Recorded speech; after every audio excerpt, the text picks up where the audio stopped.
Beaucoup de gens pensent que la morphine tue le patient en raccourcissant ses jours en phase terminale et en provoquant un arrêt respiratoire en fin de vie.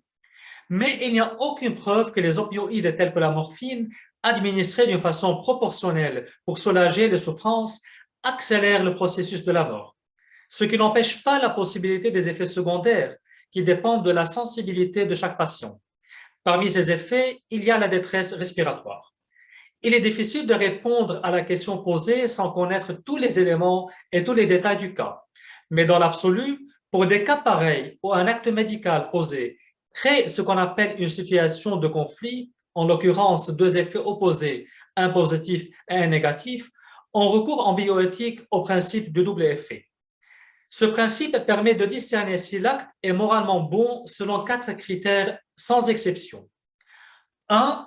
Que l'intention de celui qui pose l'acte soit neutre ou moralement bonne. Dans le cas en question, l'intention du personnel de santé est de soulager les souffrances du patient.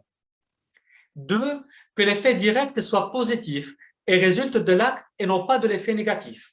Dans notre cas, l'effet positif, atténuer les souffrances, résulte de la morphine directement et non pas d'une éventuelle détresse respiratoire.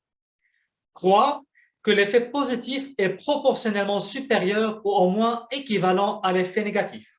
Dans notre cas, et comme je l'ai dit, la mort n'est pas démontrée comme effet négatif direct de la morphine et le soulagement des souffrances en fin de vie sont plus importantes qu'une détresse respiratoire. 4. Qu'il n'y ait pas d'autres moyens, exemples d'effets négatifs, pour obtenir l'effet positif. Dans le cas de fin de vie, il est communément reconnu que la meilleure solution pour soulager les souffrances consiste à administrer de la morphine.